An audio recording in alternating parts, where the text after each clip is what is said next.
বাংলাদেশের গণমাধ্যমের মতো স্বাধীনতা অন্য কোনো দেশে নেই। সাংবাদিকদের বিরুদ্ধে কেউ মিথ্যা বা হয়রানিমূলক মামলা করলে তা পুলিশ যাচাই বাছাই করে ব্যবস্থা নেবে। একথা বলেছেন আইন উপদেষ্টা ডক্টর আসিফ নজরুল। সাংবাদিকদের জামিন দেয়া বা না দেওয়ার বিষয়ে আইন মন্ত্রণালয় আদালতের ওপর কোনো প্রভাব বিস্তার করছে না বলেও জানান তিনি। বৃহস্পতিবার রাজধানীর সিডাপ মিলনায়তনে গণমাধ্যমের স্বাধীনতা ও সাংবাদিকদের সুরক্ষা বিষয়ে মতবিনিময় সভার আয়োজন করে সেন্টার ফর গভর্নেন্স স্টাডিজ। এতে অংশ নিয়ে বক্তারা বলেন, সরকার, মালিক, রাজনীতিবিদ ও ব্যবসায়ী সহ সমাজের বিভিন্ন পর্যায়ের প্রভাবশালীদের চাপে নিরপেক্ষতা হারাচ্ছে সাংবাদিকতা।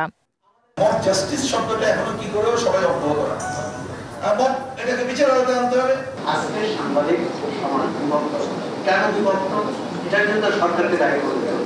আগামী যে পার্লামেন্ট আসবে সেখানে একটা মিডিয়া ফ্রিডম ককাস তৈরি করতে হবে। জানান, গণতন্ত্র প্রাতিষ্ঠানিক রূপ লাভ না করলে মুক্ত গণমাধ্যম প্রতিষ্ঠা সম্ভব নয়। জীবনের সব আয়োজন এখানে একসাথে। এই যে গণমাধ্যমে যে অরাজকতা হয়েছে এর প্রভাব কিন্তু নির্বাচনে পড়েছে এবং আমাদের গণতান্ত্রিক ব্যবস্থাকে ধ্বংস করার ব্যাপারে একটা বিরাট ভূমিকা আছে। যারা আগের রেজিমের সময় যারা এফেক্টেড হয়েছেন তারা এই প্রোটেস্টগুলো বেশি করছে। তারা যে আগের অবস্থায় দেখছে যে কোনো চেঞ্জ হচ্ছে না জার্নালিজম। নিজেদের মধ্যে দলাদলি ও কোন্দলের কারণে সাংবাদিকরা সবচেয়ে বেশি হয়রানির শিকার হচ্ছে বলে মনে করেন আইন উপদেষ্টা।